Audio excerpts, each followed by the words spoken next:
ನಮಸ್ತೆ. ಒತ್ತಡ ಮುಕ್ತ ಜೀವನಕ್ಕೆ 101 ಮ್ಯಾಜಿಕ್ ಮಂತ್ರಗಳು ಬರೆದಿರೋದು ಡಾಕ್ಟರ್ ಶ್ವೇತಾ ಬಿಸಿ ಅವರು. ಬನ್ನಿ ನಮ್ಮ ಮುಂದಿನ ಚಾಪ್ಟರ್ ನೋಡೋಣ. ಚಾಪ್ಟರ್ ಹೆಸರು ಬದುಕಿನ ಪಯಣವನ್ನು ಪ್ರಶಂಸಿಸಿ. ಬದುಕಿನ ಪಯಣವನ್ನ ನಾವು ಪ್ರಶಂಸಿಸಬೇಕು ಅಂತ. ಅಂದ್ರೆ ಯಾರ ಬದುಕಿನ ಪಯಣ? ನಮ್ಮದೇ ಬದುಕಿನ ಪಯಣ. ಏನು ನೋಡೋಣ. ಪ್ರತಿದಿನ ಎದ್ದ ಕೂಡಲೇ ಈ ದಿನ ನಾನೇನ್ ಸಾಧಿಸಬಹುದು ಎಂಬುದ್ರ ಕಡೆಗೆ ಕೇಂದ್ರೀಕರಿಸುವುದಕ್ಕಿಂತ ನೀವೆಷ್ಟು ಕಲಿಯಬಹುದು ಎಂಬುದರ ಮೇಲೆ ಫೋಕಸ್ ಮಾಡಬೇಕು. ಬದುಕು ಅದೆಷ್ಟು ಕೊಡುಗೆಗಳನ್ನು ಹೊತ್ತು ನಿಂತಿದೆ, ನಾವು ಆನಂದಿಸಬೇಕಷ್ಟೆ. ಓಕೆ, ಸೊ ಈಗ ಏನ್ ಗೊತ್ತಾ, ತುಂಬಾ ಜನ ಯಾರ್ಯಾರು ನಮ್ಮ ಕ್ಲಾಸಲ್ಲಿ ಇವೆಲ್ಲ ಪ್ರೊಸೆಸ್ ಮಾಡಿಸ್ತೀವಿ. ಇದು ತುಂಬಾ ಜನ ಇದನ್ನ ಮಾಡಲ್ಲ. ಏನ್ ಗೊತ್ತಾ, ನಾನು ರೀಸೆಂಟ್ ಆಗಿ ನನ್ನ ಫ್ರೆಂಡ್ ಒಬ್ರ ಹತ್ರ ಮಾತಾಡ್ತಾ ಇದ್ದೆ. ಅವರು ಸಿಕ್ಕಿದ್ರು. ಮಾತಾಡ್ಬೇಕಾದ್ರೆ ಏನಾಯ್ತು, ಒಂದು 1 hour ನಾವು ಮಾತಾಡಿದೀವಿ ಅನ್ಕೊಳ್ತೀನಿ. ಆ 1 hour ಅಲ್ಲಿ ಮೇ ಬಿ ನನಗೆ ಗೊತ್ತಿರೋ ಒಂದು ಪಾಸಿಟಿವ್ ಮಾತಾಡಿಲ್ಲ. ಎಲ್ಲರ ಬಗ್ಗೆ, ಅಪ್ಪ ಬಗ್ಗೆ, ಅಮ್ಮ ಬಗ್ಗೆ, ಗಂಡನ ಬಗ್ಗೆ, ಮಕ್ಕಳ ಬಗ್ಗೆ, ಆಮೇಲೆ ಅತ್ತೆ ಬಗ್ಗೆ, ಮಾವ ಬಗ್ಗೆ, ಅವ್ರ ಲೈಫ್ ಬಗ್ಗೆ, ಹೆಲ್ತ್ ಬಗ್ಗೆ ಎಲ್ಲಾ ನೆಗೆಟಿವ್. ನಾನು ನಾನೇನ್ ಮಾಡ್ತೀನಿ ಗೊತ್ತಾ, ಆ ಥರ ಯಾರು ಮಾತಾಡ್ಬೇಕಾ ನಾನು ಒಳಗಡೆಯಿಂದ ಓಂ ನಮ ಶಿವಾಯ, ಶಿವ ನಿನ್ ಪಾದಕ್ಕೆ, ಶಿವ ನಿನ್ ಪಾದಕ್ಕೆ, ಶಿವ ನಿನ್ ಪಾದಕ್ಕೆ ಅಂತ ಒಳಗಡೆ ಅನ್ಕೊಳ್ತಾ ಇರ್ತೀನಿ ಅವ್ರು ನೆಗೆಟಿವ್ ಹೇಳ್ಬೇಕಾದ್ರೆ. ಅಂಡ್ ನಂಗೆ ಗೊತ್ತಾಗ್ಬಿಡುತ್ತೆ ಓಕೆ ಅಂತ ಹೇಳಿ. ನಾನು ಓಕೆ ಫೈನ್, ಶಿವ ನಿನ್ ಪಾದಕ್ಕೆ ಅನ್ಕೊಂಡಿದ್ದೆ. ಸೊ ಎಲ್ಲ ಆಯ್ತು. ಆದ್ಮೇಲೆ ಮತ್ತೆ ನಿನ್ ಲೈಫ್ ಹೆಂಗಿದೆ? ನನ್ನ ಲೈಫ್ ಬ್ಯೂಟಿಫುಲ್ ಆಗಿದೆ ಅಂದೆ. ನಾನು ತುಂಬಾ ಚೆನ್ನಾಗಿದೆ ನನ್ನ ಲೈಫು ಅಂದೆ. ಅದೇ ಹೆಂಗೆ ಅಂತ ಕೇಳಿದ್ರು. ನೀನ್ ಇಷ್ಟೊತ್ತು 1 hour ಮಾತಾಡಿದ್ಯಲ್ಲ, ಅದ್ರಲ್ಲಿ ಯಾವ್ದಾದ್ರು ಒಂದಾದ್ರೂ ಒಳ್ಳೇದಿತ್ತಾ ಅಂತ ಕೇಳ್ದೆ.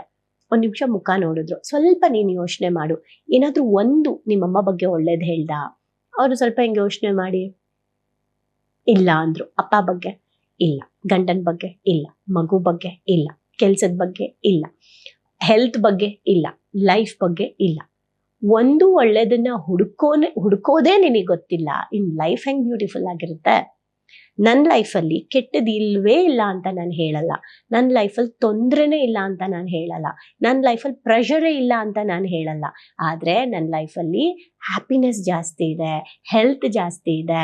ನನಗೆ ಯಾಕೆ ಅಂದ್ರೆ, ನನ್ನ ಅಮ್ಮ ಬಗ್ಗೆ ಕೇಳಿದ್ರೆ ನಾನು ಒಂದು ಪೂರ್ತಿ ಹೇಳು ಅಂದ್ರೆ ನಾನೊಂದು 5 ಪಾಯಿಂಟ್ ನಮ್ಮಮ್ಮ ಬಗ್ಗೆ ನೆಗೆಟಿವ್ ಹೇಳ್ಬೋದು, ಇನ್ 95 ಪಾಯಿಂಟ್ ನಾನು ಪಾಸಿಟಿವ್ ಹೇಳ್ತೀನಿ ಅಂತ. ಆಗ ನಾನು ಅವ್ರಿಗೆ ಒಂದು ಮಾತು ಹೇಳ್ದೆ, ನೀನ್ ನಿಜವಾಗ್ಲೂ ಇನ್ 1 ತಿಂಗಳಲ್ಲಿ ನೀನ್ ಒಂದು ಟ್ರಾನ್ಸ್ಫಾರ್ಮೇಶನ್ ನೋಡ್ಬೋದು. ಅದನ್ನ ನೀನೇನಾದ್ರು ಮಾಡೋದಿದ್ರೆ ಟ್ರೈ ಮಾಡು ಅಂದೆ. ಅದೇನು ಅಂದ್ರೆ, ಬದುಕಿನ ಪಯಣ ಇವಾಗ ಏನ್ ಹೇಳ್ತಿದ್ದಾರೆ, ಗುರುತಿಸ್ಕೊಂಡು ಪ್ರಶಂಸಿಸ್ಬೇಕು ನಮ್ಮನ್ನ ನಾವೇ ಅಂತ. ನಾನು ಅವ್ರಿಗೆ ಅದನ್ನ ಹೇಳ್ದೆ, ಒಂದು ಪುಟಾಣಿ ಬುಕ್ ತಗೊಳ್ಳಿ, ಹೇಳ್ತೀನಿ, ಮಾಡೋದು ಬಿಡೋದು ನಿಮಗ್ ಬಿಟ್ಟಿದ್ದು ಅಂತ ಹೇಳ್ದೆ. ತಗೊಂಡ್ಬಿಟ್ಟು ಅಮ್ಮ ಅಂತ ಬರೀರಿ.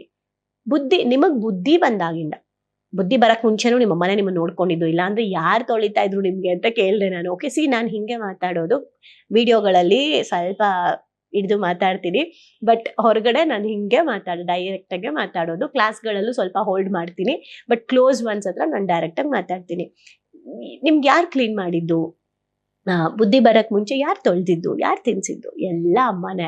ಗೊತ್ತಿಲ್ಲ ನಿಮ್ಗೆ ಅಷ್ಟೇ. ಸೊ ಬುದ್ಧಿ ಬಂದಾಗಿಂದ ಅಮ್ಮ ಬಗ್ಗೆ ಏನೆಲ್ಲ ಇದೆ 100 ಪಾಯಿಂಟ್ಸ್ ಮಾಡಿ ನೀವು ಅಮ್ಮ ಬಗ್ಗೆ ಒಳ್ಳೇದನ್ನ ಅಂತ ಹೇಳ್ದೆ. ಫಸ್ಟ್ ಅಮ್ಮ ಅಪ್ಪ ಬಗ್ಗೆ ಮಾಡಿ, ಯಾರ ಬಗ್ಗೆನೂ ಬೇಡ, ಅವ್ರಿಬ್ರು ಬಗ್ಗೆ ಮಾಡಿ. ಆಮೇಲೆ ನಾನು ಹೇಳ್ತೀನಿ, ಇದಾದ್ಮೇಲೆ ನಾನು ಹೇಳ್ತೀನಿ ನಿಮ್ಗೆ ಅಂತ. ಲೈಫಲ್ಲಿ ಏನೇನ್ ಬೆಸ್ಟ್ ಥಿಂಗ್ಸ್ ನಡೆದಿದೆ ಎಲ್ಲವೂ ಆಡ್ ಮಾಡ್ಕೊಂಡು ಬನ್ನಿ ನೀವು ಅಂತ. 1 ತಿಂಗಳಾದ್ಮೇಲೆ ನಿಜವಾಗ್ಲೂ ನೀವು ನಂಗೆ ಎದುರುಗಡೆ ಬನ್ನಿ. ನೀವೇನಾದ್ರೂ ಈ ಪ್ರೊಸೆಸ್ ಮಾಡಿದ್ದೆ ಆದ್ರೆ, ಅಮ್ಮ ಬಗ್ಗೆ, ಅಪ್ಪ ಬಗ್ಗೆ, ನಿಮ್ಮ ಬಗ್ಗೆ, ಮಗು ಬಗ್ಗೆ, ಗಂಡ ಬಗ್ಗೆ, ಅತ್ತೆ ಬಗ್ಗೆ, ಮಾವ ಬಗ್ಗೆ, ಕೆಲ್ಸದ ಬಗ್ಗೆ, ಹೆಲ್ತ್ ಬಗ್ಗೆ, ನಿಮ್ ಲೈಫಲ್ಲಿ ನಡೆದಿರೋ ಎಲ್ಲ ಒಳ್ಳೇದ್ರ ಬಗ್ಗೆ ನೀವು ಒಂದು 100 ಲಿಸ್ಟ್ ಮಾಡ್ಬಿಟ್ರೆ ನಿಮ್ ಲೈಫ್ ಎಷ್ಟು ಅಬಂಡೆನ್ಸ್ ಕ್ರಿಯೇಟ್ ಮಾಡುತ್ತೆ ಅಂತ ನೀವು ಮ್ಯಾಜಿಕ್ ನೋಡ್ತೀರಾ ಅಂತ ಹೇಳ್ದೆ ನಾನು. ಸೊ ತುಂಬಾ ಜನ ಏನ್ ಗೊತ್ತಾ, ಅದೇನೋ ಗೊತ್ತಿಲ್ಲ, ಈಗ ಬೆಳಗ್ಗೆ ಎದ್ದ ತಕ್ಷಣನೇ ಕೊರತೆ ಯೋಚನೆ ಮಾಡಬೇಡಿ. ಸೊ ಬೆಳಗ್ಗೆ ಎದ್ದ ತಕ್ಷಣ, ಭಗವಂತ, ನಂಗೆ ಕಣ್ಣಿದೆ, ಕಾಲಿದೆ, ಒಳ್ಳೆ ಬಾಡಿ ಇದೆ, ನಂಗೆ ಹೆಲ್ತ್ ಇದೆ, ನನ್ನ ಪ್ರಾಣ ಇದೆ, ಇವತ್ತು ಉಸಿರಾಡ್ತಾ ಇದ್ದೀನಿ ನಾನು. ಸೊ ನಾನು ಬೆಳಗ್ಗೆ ಇವತ್ತಿನ ದಿನ ನೋಡ್ತಾ ಇದ್ದೀನಿ, ನಂಗೆ ಅಟ್ಲೀಸ್ಟ್ ಇರೋಕ್ ಬಾಡಿಗೆ ಮನೆ ಇದೆ, ಕುಡಿಯೋಕ್ ನೀರಿದೆ, ಹಾಕೊಳ್ಳಕ್ ಬಟ್ಟೆ ಇದೆ, ಓಕೆ ಮನೇಲಿ ನನ್ಗೆ ಅಟ್ಲೀಸ್ಟ್ ನನಗೋಸ್ಕರ ನಮ್ಮೋರು ಅಂತ ಇದ್ದಾರೆ, ನನ್ಗೊಂದು ಕೆಲಸ ಇದೆ, ಎಷ್ಟು ಸಂಬಳ, ಒಂದು ಕೆಲಸ ಇದೆ, ಅಟ್ಲೀಸ್ಟ್ ಒಂದು ಸಂಬಳ ಬರ್ತಾ ಇದೆ, ಊಟ ತಿನ್ನಕ್ ಆಗ್ತಾ ಇದೆ, ಅಟ್ಲೀಸ್ಟ್ ನಾನು ಊಟ ತಿಂತಾ ಇದ್ದೀನಿ. ಈ ತರ ಸುಮ್ಮನೆ ನೋಡಿ ಎಷ್ಟು ಗ್ರಾಟಿಟ್ಯೂಡ್ ಇದೆ ಗೊತ್ತಾ. ಎದ್ದ ತಕ್ಷಣ ನಿಮಗೆ ನೆನಪಾಗೋ ಒಂದು 5-10 ಒಳ್ಳೆ ವಿಚಾರಗಳನ್ನ ಲೈಫಲ್ಲಿ ನೆನ್ಪು ಮಾಡ್ಕೊಳ್ಳಿ. ಥ್ಯಾಂಕ್ ಯು ಭಗವಂತ ಅಂತ ಅನ್ನಿ. ಓಕೆ, ಒಂದು ವಾರ ಈ ಪ್ರಾಕ್ಟೀಸ್ ಮಾಡಿ, ಬದುಕು ಬಗ್ಗೆ ನಮಗೆ ನಮ್ಮ ಮೇಲೆ ಎಷ್ಟು ಪ್ರೀತಿ ಬರುತ್ತೆ ಗೊತ್ತಾ. ಆ್ಯಂಡ್ ಎಷ್ಟೋ ಕಷ್ಟದ ಸಮಯನ ನೀವು ಆಲ್ರೆಡಿ ದಾಟಿ ಬಂದಿದ್ದೀರಾ. ಆ ಕಷ್ಟದ ಸಮಯದ ಹಿಂದೆ ಇದ್ದದ್ದ ಖುಷಿನ ನೆನ್ಪು ಮಾಡ್ಕೊಳ್ಳಿ. ಆ ಕಷ್ಟದ ಸಮಯದಿಂದ ಹೊರಗಡೆ ಬಂದಂಥ ಪ್ರೊಸೆಸ್ನ ನೆನ್ಪು ಮಾಡ್ಕೊಳ್ಳಿ. ಇವತ್ತು ಹೊರಗಡೆ ಬಂದ ಮೇಲೆ ನೀವಿರುವಂಥ ಪರಿಸ್ಥಿತಿನ ನೆನ್ಪು ಮಾಡ್ಕೊಳ್ಳಿ. ನಿಮ್ಮ ಬದುಕೆ ನಿಮಗೆ ಇನ್ಸ್ಪೈರ್ ಆಗುತ್ತೆ. ಖಂಡಿತ ನಿಮ್ಮ ಬದುಕು ನಿಮ್ಗೆ ಇನ್ಸ್ಪೈರ್ ಆಗುತ್ತೆ. ಯಾರ್ದೋ ಬದುಕನ್ನ ನೋಡಿ ನಾವು ಇನ್ಸ್ಪಿರೇಷನ್ ಅಂತೀವಿ ಅಲ್ಲ, ನಿಮ್ಮ ಬದುಕನ್ನೇ ನೀವು ಇನ್ಸ್ಪೈರ್ ಆಗಿ ನೋಡಿ. ಅವಾಗ ಎಷ್ಟೋ ಜನ ಇನ್ಸ್ಪಿರೇಷನ್ ವ್ಯಕ್ತಿಗಳ ಜೊತೆ ನೀವು ಕನೆಕ್ಟ್ ಆಗ್ತೀರಾ. ಸೊ ನಮ್ಮ ಬದುಕಿನ ಪಯಣವನ್ನ, ಪ್ರೊಸೆಸ್ನ ನಾವು ಯಾವತ್ತೂ ಗುರುತಿಸ್ಕೋಬೇಕು.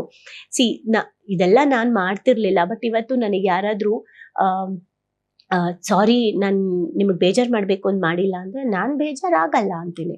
ಯಾಕೆ ಅಂತಂದರೆ ನನಗೆ ನಾನು ಬೇಜಾರು ಮಾಡ್ಕೊಳಕ್ಕೆ ನಂಗೆ ಇಷ್ಟ ಇಲ್ಲ. ನಾನು ಹೇಳ್ತೀನಿ, ಬಿಟ್ಟಿದ್ದು ನಿಮಗೆ. ಮುಂಚೆ ನಾನು ತುಂಬ ಬೇಜಾರಾಗ್ತಿದ್ದೆ. ಅಯ್ಯೋ ನನ್ಗೆ ಹಂಗೆ ಎಲ್ಲ ಪರ್ಮಿಷನ್ ಕೇಳಬೇಕು, ನನಗೆ ಎಲ್ಲ ಕಂಟ್ರೋಲಲ್ಲಿದ್ದೀನಿ, ಎಲ್ಲ ಬರೀ ನನಗೆ ಹೀಗೆ ಮಾಡ್ತಾರೆ ಅಂತ. ಈಗ ಹಂಗಿಲ್ಲ. ನಂಗೆ ಯಾವ್ದ್ರಲ್ಲಿ ಬೇಕಾದ್ರಲ್ಲಿ ಸ್ಟ್ರಿಕ್ಟ್ ಇದ್ದೀನಿ, ನಂಗೆ ಯಾವ್ದಕ್ಕೆ ಬೇಕಾದನ್ನು ತಗೊಳ್ತೀನಿ, ನಂಗೆ ಯಾವ್ದು ಬೇಡ ಅದನ್ನು ಬೇಡ ಅಂತೀನಿ. ಆ್ಯಂಡ್ ಬ್ಯಾಲೆನ್ಸ್ಡ್ ಆಗಿದ್ದೀನಿ. ನನ್ನನ್ನು ನಾನು ಪ್ರೀತಿಸ್ಕೊತೀನಿ, ನನ್ನನ್ನು ನಾನು ಕೇರ್ ಮಾಡ್ತೀನಿ, ನನಗೆ ಬೇಕಾಗಿದ್ದ ಟೈಮ್ ನಾನು ಕೊಟ್ಕೋತೀನಿ. ಸೊ ಯಾರು ಏನು ಯೋಚನೆ ಮಾಡ್ತಾರೆ ಅನ್ನೋದು ಇಂಪಾರ್ಟೆಂಟ್ ಅಲ್ಲ. ನೀವು ಬೆಸ್ಟ್ ಥಿಂಗ್ಸ್ನ ಮಾಡ್ತಾ ಇದ್ದೀರಾ ನಿಮ್ಮ ಲೈಫಲ್ಲಿ ಅಂತಂದ್ರೆ ನಿಮ್ಮನ್ನು ನೀವೇ ಬೆನ್ ತಟ್ಕೋಬೇಕು. ಸೊ ನಿಮ್ಮ ಬೆನ್ನನ್ನ ನೀವು ತಟ್ಕೊಳ್ಳಿ, ಯಾರು ಬೆನ್ ತಟ್ಟಲ್ಲ.